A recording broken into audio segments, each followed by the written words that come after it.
സത്യം പറഞ്ഞാൽ ഞാൻ ഈ മാസം മുതൽ ക്രിപ്റ്റോയിൽ ഒരു ലോങ് ടേം ഇൻവെസ്റ്റ്മെൻ്റ് ഒക്കെ തുടങ്ങാനുള്ള പ്ലാനിലൊക്കെ ആയിരുന്നു.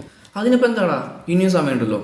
എടാ ഈ മാസം മുതൽ അതിന് 1% TDSും 30% ടാക്സും ഒക്കെ വരല്ലേ, എന്തെങ്കിലും ലാഭം കിട്ടണ്ടേ? എൻ്റെ പൊന്നു മോനെ, ഈ ടാക്സും TDSും ഒക്കെ മെയിനായിട്ട് ബാധിക്കാൻ പോകുന്നത് ഡെയിലി ട്രേഡ് ചെയ്യുന്ന ആൾക്കാരാണ്. നീ ഇപ്പോൾ കുറച്ച് പൈസ ബിറ്റ് കോയിനിൽ ഇൻവെസ്റ്റ് ചെയ്ത് കേട്ടിട്ടുണ്ടെങ്കിൽ അവിടെ ഈ TDSും വരില്ല, ടാക്സും വരില്ല. നീ കുറച്ച് നാൾ കഴിഞ്ഞ് അത് സെല്ല് ചെയ്ത് പ്രോഫിറ്റ് എടുക്കുകയാണെങ്കിൽ അവിടെ ഈ TDSും വരും, ടാക്സും വരും. പക്ഷെ നീ ഒരു ലോങ് ടൈം അല്ലേ നോക്കുന്നത്. അപ്പോൾ പിന്നെ ഈ 30% ടാക്സും നോക്കേണ്ട, 1% TDS നോക്കേണ്ട, ഇപ്പോഴത്തെ ഈ ക്രാഷ് ഒട്ടും തന്നെ നോക്കേണ്ട. കാരണം ഒരു ലോങ് ടൈം പെർസ്പെക്റ്റീവിൽ തീർച്ചയായിട്ടും ബിറ്റ് കോയിനിൽ ഗ്രോത്ത് തന്നെയാണ് ഉണ്ടായിട്ടുള്ളത്.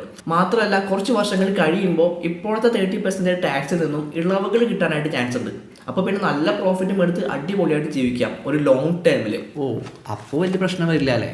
നീ ചുമ്മാ ചാടിക്കറി ഇൻവെസ്റ്റ് ചെയ്യാനായിട്ട് നിൽക്കേണ്ട. എന്താണ് ഈ ടെക്നോളജി എന്നുള്ള കാര്യങ്ങളെല്ലാം മനസ്സിലാക്കിയതിന് ശേഷം മാത്രം ഇൻവെസ്റ്റ് ചെയ്താൽ മതി.